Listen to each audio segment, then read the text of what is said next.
La révolte des esclaves menée par Spartacus a fait monter la colère parmi les pauvres et les opprimés.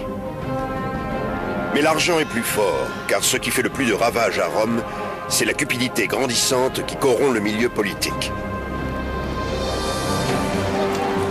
La soif de pouvoir est arrivée à son comble avec 3 hommes. 3 rivaux qui convoitent la suprématie absolue au sein de la République romaine. Un seul sortira vainqueur et remportera les honneurs, la richesse et un nom qui restera associé pour toujours à l'archétype de l'ambition impitoyable et de la tyrannie, Jules César.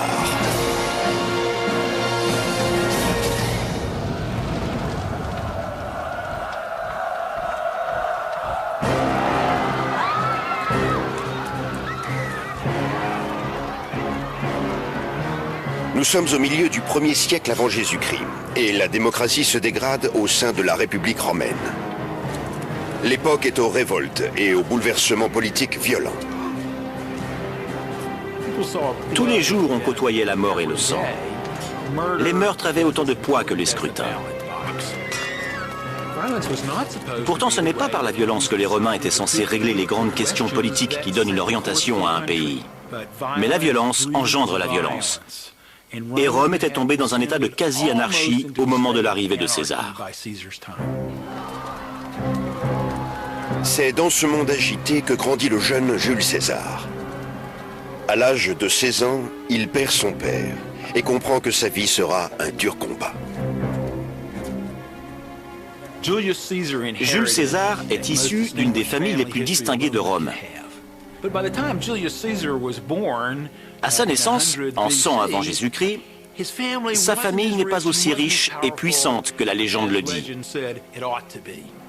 Jules César veut donc lui redonner la gloire et le pouvoir que l'histoire familiale attribue à ses ancêtres.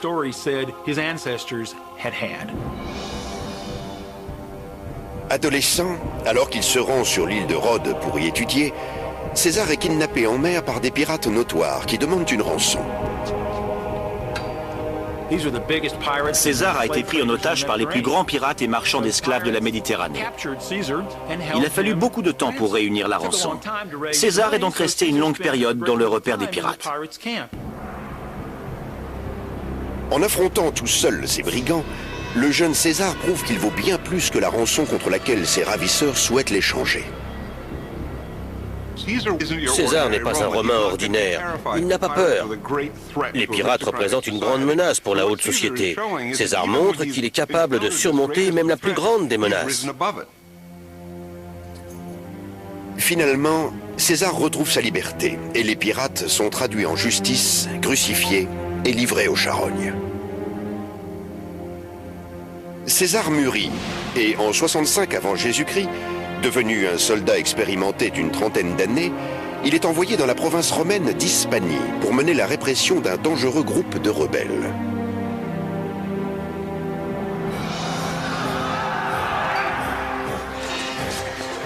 Il s'y montre un chef dynamique et charismatique, des qualités déterminantes plus tard dans sa vie. César pouvait s'adresser à toutes les couches de la population. Il pouvait sympathiser avec le commun des soldats en lui montrant qu'il avait autant de cran, de courage et d'endurance que lui. En Hispanie, sa réputation militaire commence à se forger. Quand on appartient à l'élite et que l'on fait preuve de courage, de lucidité et de talent sur le champ de bataille, ça se traduit par une grande influence politique à Rome.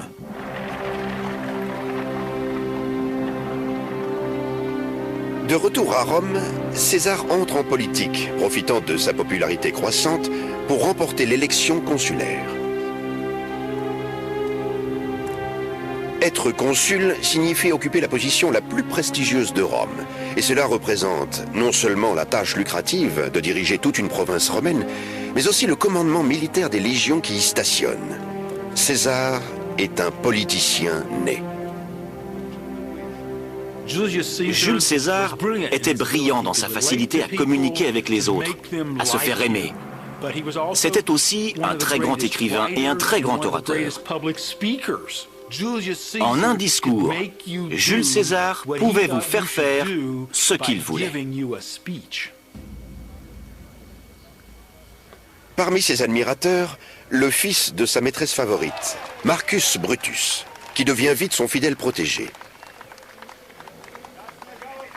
Brutus est inspiré par la campagne populiste de son mentor et plus tard, il se lancera lui-même en politique.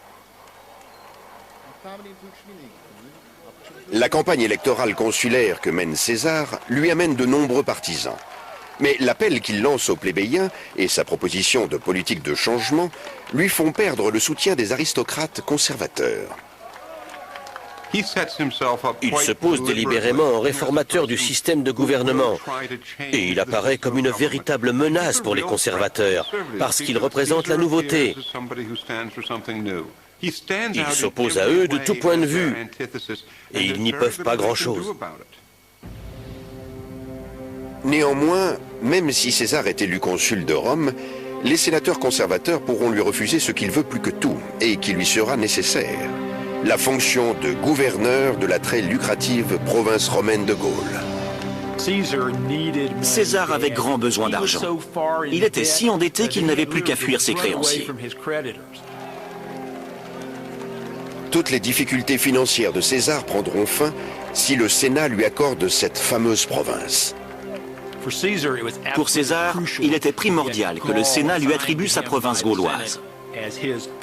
S'il savait y être efficace, il allait pouvoir gagner beaucoup d'argent, grâce au butin et aux ennemis capturés et vendus comme esclaves. Il est essentiel pour César de remporter l'élection consulaire autant que la fonction de gouverneur de cette province. Pour cela, il élabore un plan infaillible. Dans la cruelle arène politique romaine, mieux vaut ne pas se battre seul. César organise une rencontre avec les deux hommes les plus puissants de la République. Le premier, Crassus, est un vieil ami. Il est l'homme le plus riche de Rome et finance toutes les campagnes politiques de César. Le second est le célèbre général Cneius Pompeius Magnus, plus connu sous le nom de Pompée le Grand.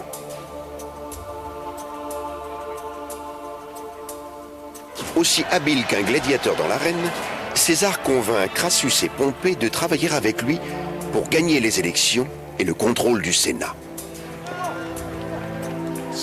César était le troisième homme. Sur le plan militaire, il n'était pas aussi distingué que Pompée, et il était loin d'être aussi riche que Crassus. Mais César avait un éclat, une aura, un charisme que personne d'autre n'avait. Cette alliance extraordinaire sera connue sous le nom de Triumvirat. Le triumvirat est si puissant qu'il prend le contrôle de l'appareil politique. Tous les trois peuvent quasiment octroyer des postes aux personnes de leur choix. Et bien sûr, cela va mettre un frein à la liberté politique de l'aristocratie, une liberté qu'elle chérit grandement. Pour sceller l'alliance, César propose un contrat de mariage entre sa fille Julia et Pompée. À l'époque, le mariage, en particulier entre aristocrates romains, est moins un mariage d'amour entre un homme et une femme que l'union de deux familles, la femme étant une simple monnaie d'échange. Avec leur nouvelle puissance politique, Crassus et Pompée manipulent le système. César remporte les élections consulaires et eux obtiennent le pouvoir immense de décider des avantages fiscaux des uns ou des autres et de la distribution des terres. Puis, ils attribuent à César, à l'origine de leur succès, un poste magnifique, le mandat quinquennal de gouverneur de 2 provinces gauloises et au-delà de ça, un continent tout entier à conquérir. César part alors vers le nord, en quête d'or et de gloire. Pendant ce temps, dans l'autre sens, une horde de barbares affamés et désespérés se dirige vers le sud. Ils se préparent à envahir le territoire romain. Ce sont les Helvètes. Ils sont 300 000, en quête de nouveaux territoires à conquérir, par la force si nécessaire.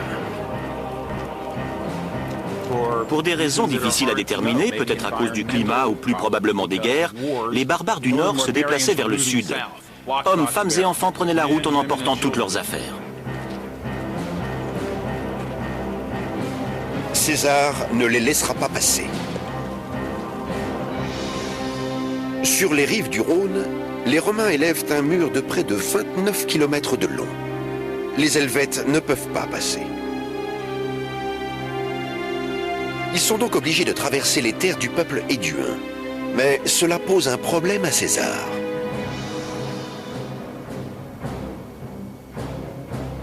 Il n'a aucune autorité pour conduire son armée hors du territoire romain. Il va devoir convaincre le Sénat qu'il n'a d'autre choix s'il veut récupérer les butins, les esclaves et les nouvelles terres qu'il désire tant. César devait mettre au point un plan monumental. Et il se trouve que les Helvètes ont fait le travail pour lui. Tout en envoyant à Rome des dépêches rapportant l'évolution de ce dangereux groupe de sauvages, César cherche à l'affronter, car il le prend pour une cible facile, mais très vite, il se rendra compte qu'il a tort. Sans prévenir, les Helvètes se dispersent dans la forêt et prennent en embuscade l'arrière-garde de César. Les infrastructures militaires de ces groupes étaient substantielles. Ils avaient du matériel de guerre, ils avaient une organisation militaire, ils étaient divisés en unités prêtes à se défendre elles-mêmes.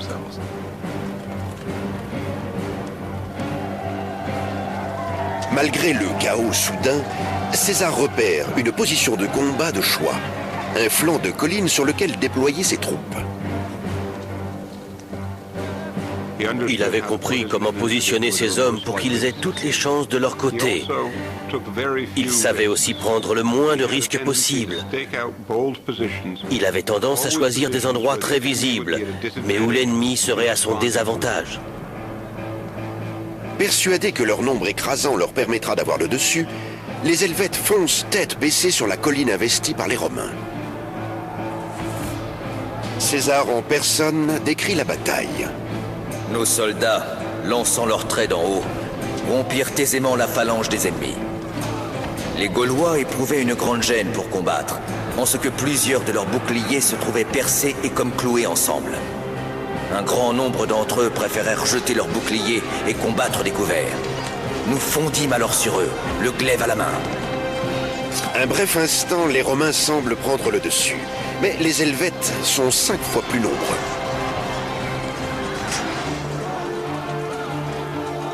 La terreur se répand dans les rangs romains lorsque les barbares attaquent. Ils sont plus grands que les Romains et hurlent à plein poumon avant de charger, comme s'ils avaient un accès de folie. Quoi de plus effrayant que de combattre quelqu'un que l'on prend pour un fou complètement déchaîné?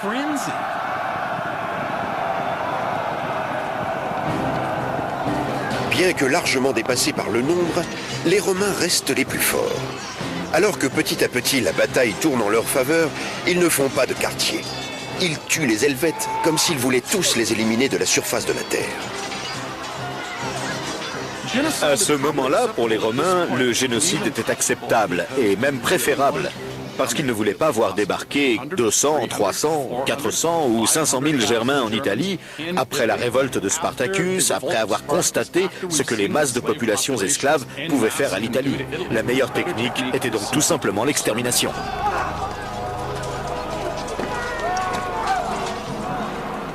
Mais les survivants prennent la fuite.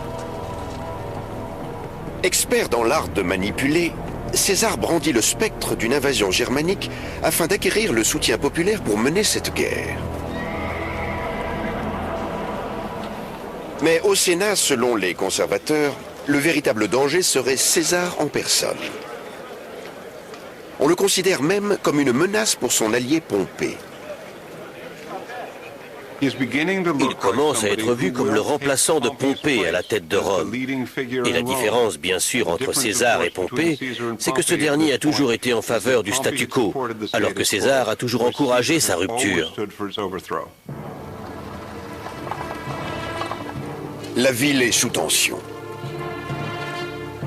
Les conservateurs tentent de convaincre Pompée de rompre avec César. Trop tard. Sa nouvelle femme, Julia, la fille de César, a totalement envoûté le grand général. Pompée était si amoureux de son adolescente de femme qu'il s'est mis à négliger la politique pour passer plus de temps avec elle. Il l'emmenait constamment en voyage, visiter les plus beaux jardins et les plus beaux parcs d'Italie. La générosité de Pompée à l'égard de César touche même un membre de sa famille au sens large. Son protégé, Marcus Brutus. Pompée nomme Brutus à un poste avantageux dans l'une des provinces de l'Est, permettant ainsi aux jeunes nobles de gravir les échelons de la politique, tout comme son mentor. Pompée protégeant les intérêts de César à Rome, celui-ci tourne son attention vers les rumeurs d'invasion du territoire étuin.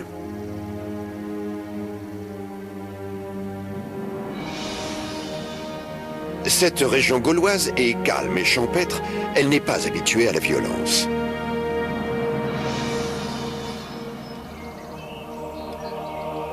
La majorité des gens de l'époque n'avaient pas d'activité militaire. Leur journée était occupée à cultiver, à construire leurs maisons, à coudre des vêtements, à élever leurs enfants, etc. En 58 avant Jésus-Christ, cette paix est rompue. Lorsque César annonce que des dizaines de milliers de guerriers barbares affluent sur les terres éduennes dans la suite de l'effroyable chef de guerre, Arioviste.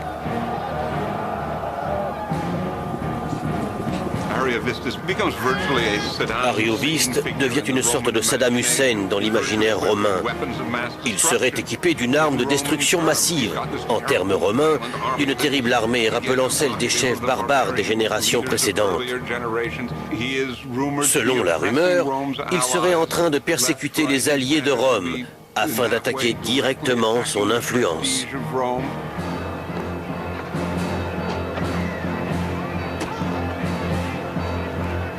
César ne peut tolérer de telles agressions.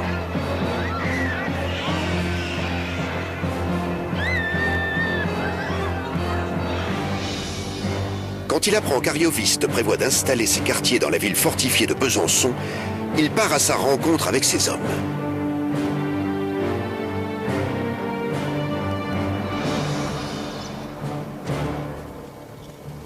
Le célèbre biographe Plutarque nous raconte: tous, également remplis d'ardeur et de zèle, suivirent César pendant plusieurs journées de chemin et campèrent à 200 stades de l'ennemi. À l'approche des légions romaines, les barbares se tournent vers leurs dieux païens. L'armée germaine d'Arioviste, comme toutes les armées de l'époque, comptait dans ses rangs des prêtres, des voyants et des chamans, en l'occurrence des femmes, à qui l'on attribuait le don de communiquer avec les dieux. Une fois le temps de la bataille venu, on demandait aux prêtres, aux voyants ou aux devins: « Les dieux nous autorisent-ils à nous battre maintenant ?» Les armes, l'eau, le mouvement des étoiles, tout est susceptible de contenir un message des dieux. Les devins annoncent qu'Arioviste ne gagnera pas s'il se bat avant la nouvelle lune. En l'attendant, il ne doit pas bouger d'un pouce. Voilà le genre d'informations dont dépendent des batailles tout entières. Et celle-ci parvient aux oreilles de César. Les gens de l'époque prennent très au sérieux ces messages des dieux difficilement interprétables. César sait qu'il aura un gros avantage psychologique s'il oblige les barbares à se battre alors que les dieux leur ont demandé de ne pas le faire. Les dieux semblant lui avoir préparé le terrain, César saisit l'occasion. César envoie ses troupes au pied de la fortification des Germains. Il les menace, les couvre de honte et finit par forcer Arioviste à faire sortir ses hommes, qui sont terrifiés à l'idée de se battre. On ne devrait pas faire ça. Les dieux nous ont dit de ne pas nous battre contre César.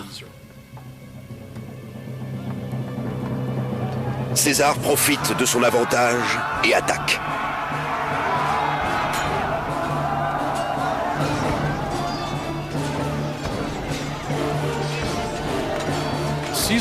César n'avait aucun scrupule à éliminer le plus grand nombre.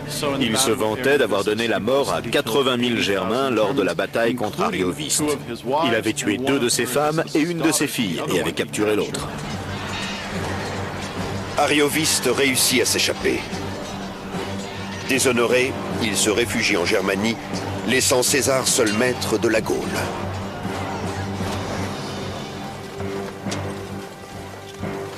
Comme il l'a prévu, César a désormais carte blanche pour annexer la Gaule tout entière. Il se pose en libérateur. Mais tous les Gaulois n'approuvent pas la domination romaine. L'inconvénient principal était de perdre son indépendance politique. Peut-être que cela n'avait guère d'importance pour certains membres de l'élite, pour les dirigeants par exemple, qui ont obtenu toutes sortes d'avantages politiques et matériels. En revanche, comme on l'apprendra plus tard en d'autres circonstances, à Rome comme ailleurs, rares sont les gens qui aiment être dirigés par des étrangers. Pendant les 3 années qui suivent, Jules César cesse de se faire passer pour un protecteur. Non seulement il conquiert des tribus gauloises au nord et à l'ouest, mais il franchit aussi le Rhin et la Manche pour envahir la Germanie et la Bretagne. Il sera le premier Romain à le faire.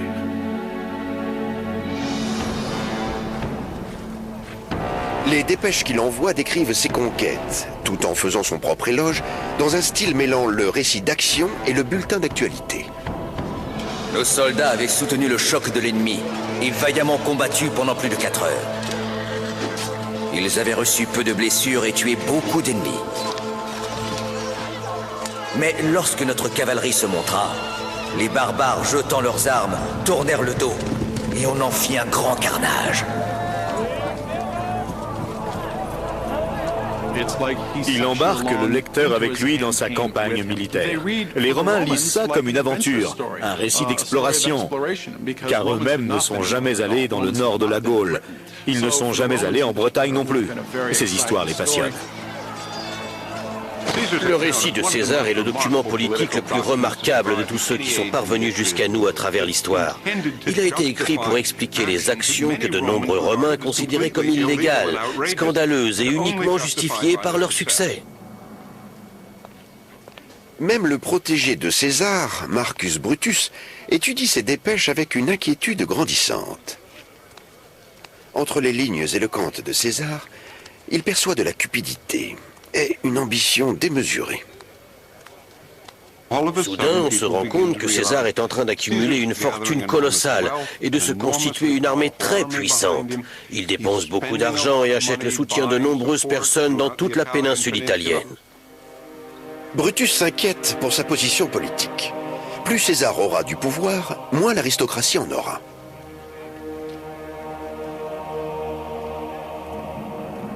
Et les dirigeants conservateurs se jurent d'arrêter l'ascension de César. Ce que craint le plus la classe supérieure, c'est que l'un de ses membres se rebelle et s'adresse directement au peuple sans le consensus des gouvernants derrière lui. Ils avaient toujours peur qu'on fasse quelque chose remettant en cause le statu quo, dont l'objectif était de préserver leur position et leur fortune. Pour interrompre la contestation grandissante, César doit demander une faveur à son allié de longue date, Crassus. Lui seul ne craint pas la popularité retentissante de César. Son immense fortune personnelle le met à l'abri des incertitudes de la politique. À coups de corruption et de ruse, il réussit à barrer le passage aux ennemis de César. Il est également réélu consul, et une loi lui assigne la province de Syrie pendant 5 ans. Rêvant de gloire durable, Crassus part vers l'est dans l'idée d'envahir le royaume de Parthie. Mais il trouve la mort dans une embuscade. César perd alors son premier protecteur. À la même période, la fille unique de César, Julia, meurt en couche. Pompée, son mari, le dernier protecteur de César, est effondré.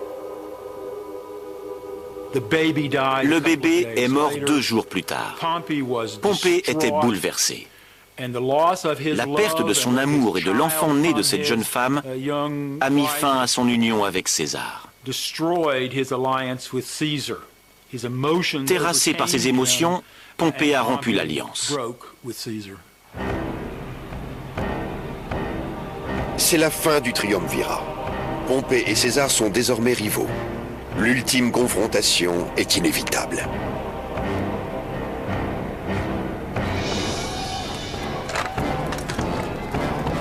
Tandis que la terreur politique gagne en intensité, les partisans des deux titans se soulèvent, résolus à anéantir le camp adverse.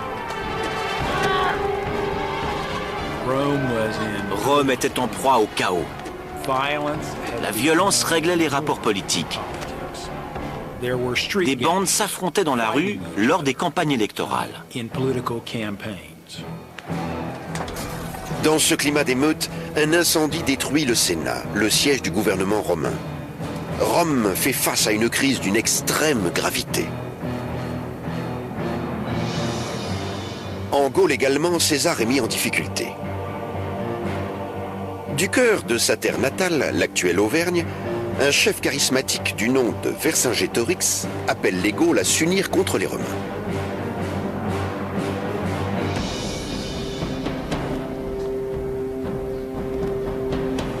Le plan de Vercingétorix est radical. Incendier toutes les provisions, jusqu'au fourrage et au moindre grenier à blé. Puis pénétrer dans les villes fortifiées et y affamer les Romains.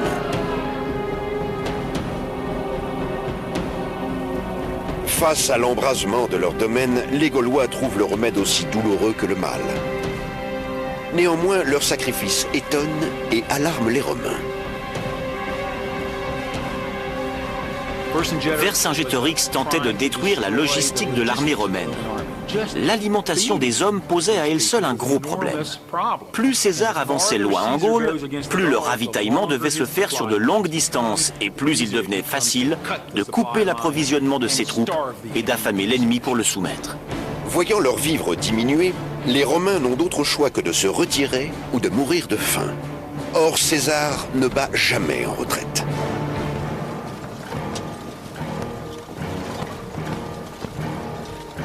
Au retour du printemps, César rassemble ses troupes et entreprend une campagne de représailles contre Vercingétorix et les siens. Marc-Antoine compte parmi les fidèles de César.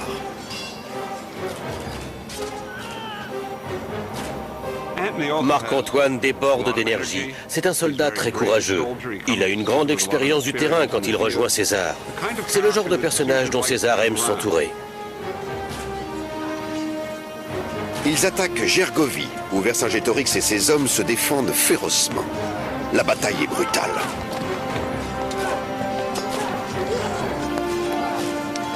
César, après s'être battu au coude à coude avec ses troupes, sauve sa vie. Mais la bataille est un désastre. Entre-temps, à Rome, les ennemis de César se renforcent, d'où une aggravation de sa situation politique.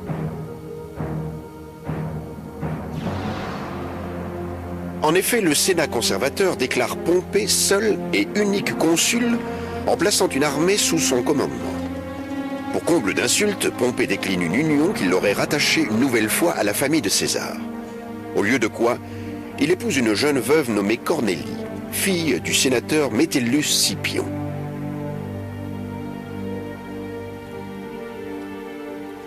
Pompée cherche à compenser le prestige grandissant de César. Depuis des années, il se repose sur ses lauriers. Il a passé l'essentiel de son temps à Rome. Et maintenant, il cherche à se couvrir face à César. Il le fait en nouant des alliances politiques avec l'aristocratie. Pompée obtient même du Sénat qu'il décerne à son nouveau beau-père le titre de co-consul. Par cette dernière trahison, Pompée consomme sa rupture avec César et entre pleinement dans le camp des conservateurs. La situation de César devient critique.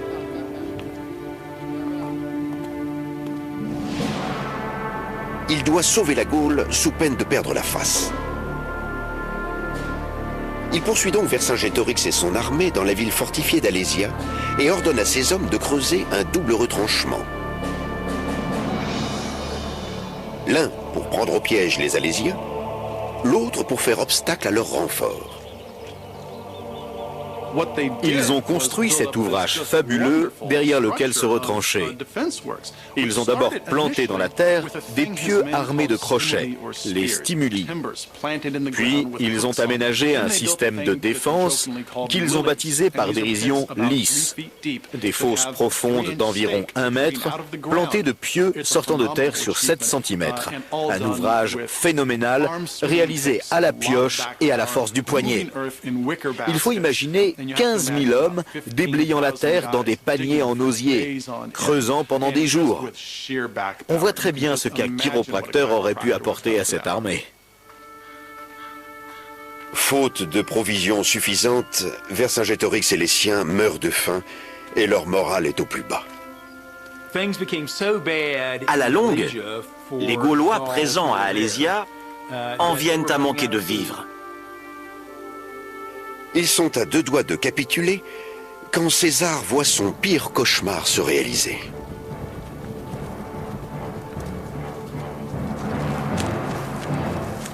Toute la Gaule vole au secours d'Alésia. 200 000 jeunes guerriers barbares marchent sur les Romains. Les Gaulois constituent une force d'opposition relativement bien organisée. Ils sont capables, en un temps assez bref, de rassembler beaucoup d'hommes. On le voit lors du siège d'Alésia, où César, l'assaillant, se retrouve lui-même assiégé. À l'arrivée des renforts, Vercingétorix franchit soudain les portes de la ville. Les Romains sont cernés. Les barbares se ruent sur l'ennemi.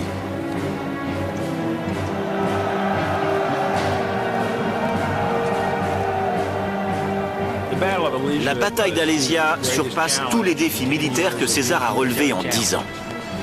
Cette fois, pour vaincre, il doit affronter l'ennemi à la fois sur le front et à l'arrière. Seules les troupes les plus aguerries pouvaient résister à une telle offensive. Il fallait être capable psychologiquement d'affronter l'ennemi d'assez près pour le transpercer d'un coup d'épée.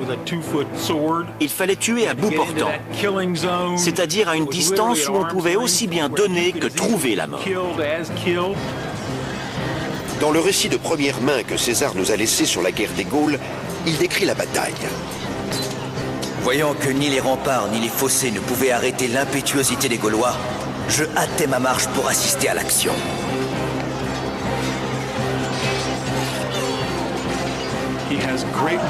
Il était lucide au point de saisir à la gorge les hommes qui perdaient courage et de les ramener dans la bataille.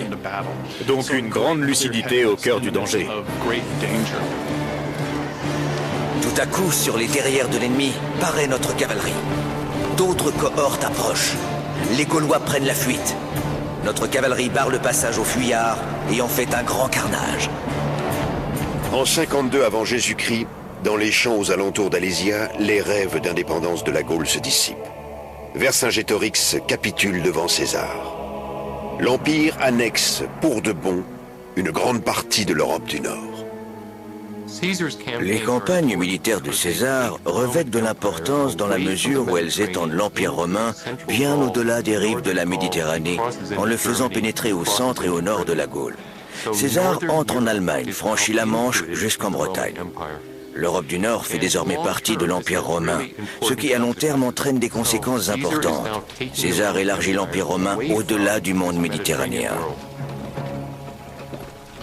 César peut rentrer victorieux à Rome.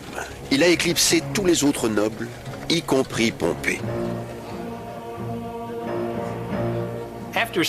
Après une décennie de succès militaire écrasant, César décide de rentrer à Rome pour récolter le fruit de ses efforts, pour être reconnu comme le héros de Rome.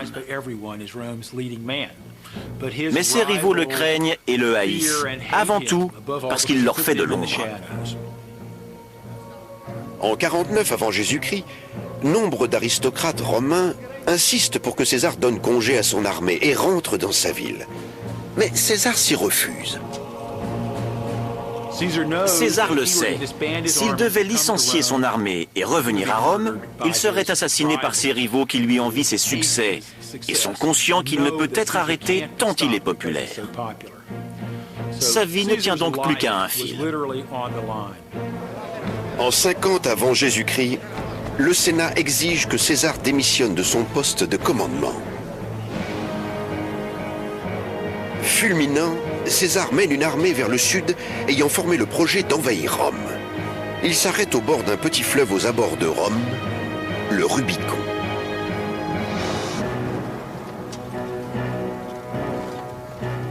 Abandonner ses hommes sur les rives du Rubicon et aller seul à Rome reviendrait à capituler face à ses ennemis. C'était pour César une question de vie ou de mort. Il devait franchir le Rubicon, un petit cours d'eau qui sépare Rome de ses provinces. Il savait qu'il déclencherait du même coup une guerre civile, mais c'était la seule solution qui s'offrait à lui pour ne pas mourir dans le déshonneur.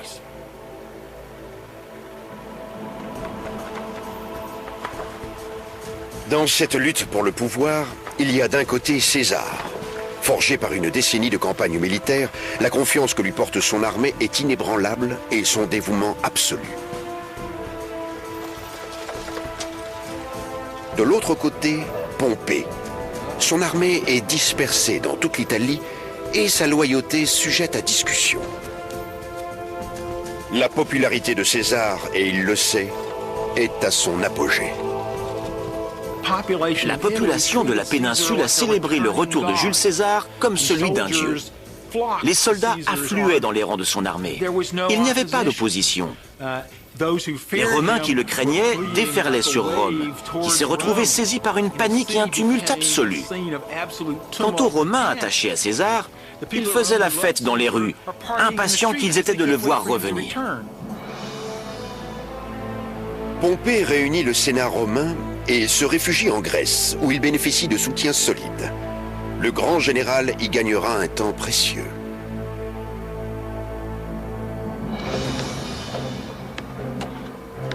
Des mois passent avant que César puisse construire et affecter assez de navires et d'approvisionnement à sa suite.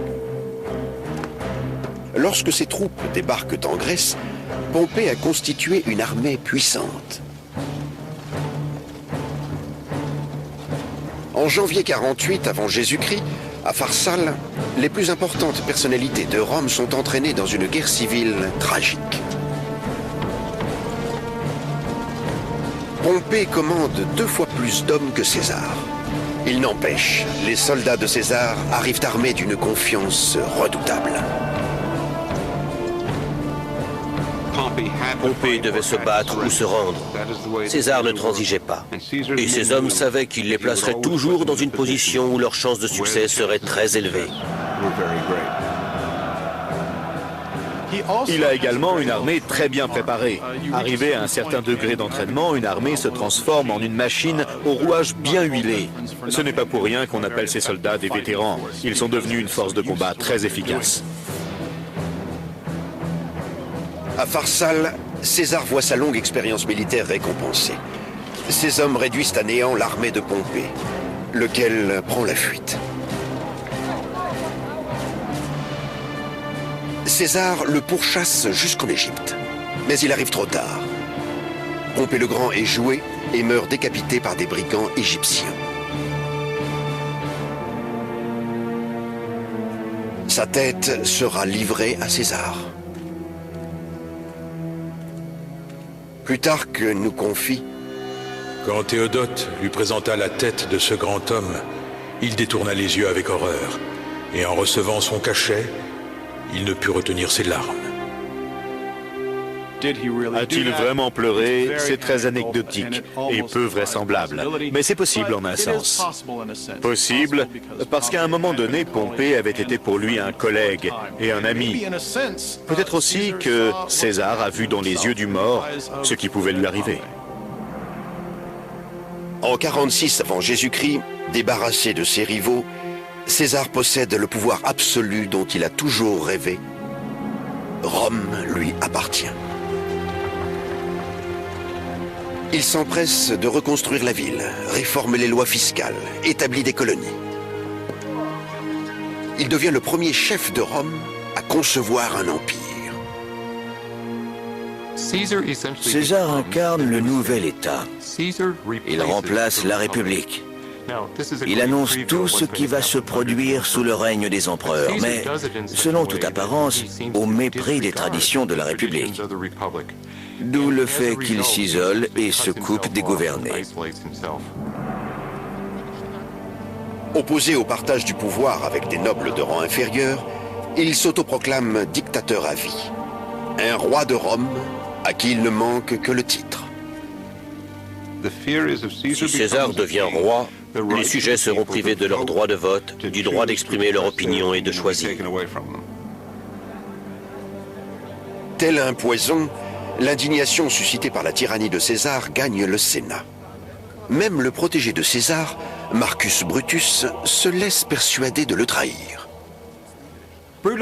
Brutus était un homme complexe et franchement pas séduisant. César en avait fait un proche compagnon et avait promu sa carrière. Mais, à mon avis, Brutus ne supportait pas d'être le sous-fifre de César. Et il s'est révélé en défenseur de la liberté des Romains en montant la conspiration contre César. Enfin, en 44 avant Jésus-Christ, aux ides de Mars, au nom de la liberté, 40 conspirateurs prennent les affaires en main sous la houlette de Brutus. Suétone, biographe de l'époque classique, nous raconte. Il fut ainsi percé de 23 coups. Au premier seulement, il poussa un gémissement sans dire une parole. Toutefois, quelques écrivains rapportent que voyant s'avancer contre lui Marcus Brutus, il dit en grec « Et toi aussi, mon fils ?» Beaucoup d'entre eux étaient ses amis, des amis de longue date pour certains. Parmi eux, il en est peut-être qui estimaient que César avait détruit la tradition la plus jalousement gardée de la République, selon laquelle aucun homme ne pouvait présider seul aux destinées de Rome. Il devait également y avoir de la méchanceté, de l'envie, de la colère humaine. Peut-être y avait-il aussi l'idée que c'était là ce que la liberté exigeait.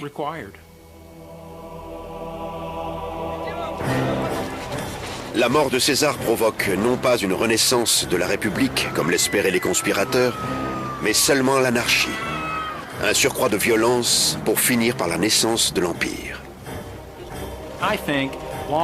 L'enrichissement à outrance de la classe politique, la transformation des rapports au sein de l'armée, qui faisait des soldats les clients du général, et l'intense rivalité entre aristocrates, qui se déchiraient au lieu de servir leur pays, ont condamné la République, indépendamment du génie, de l'éclat d'un Jules César. C'est son proche parent, Auguste, qui a tourné la page en créant l'Empire romain.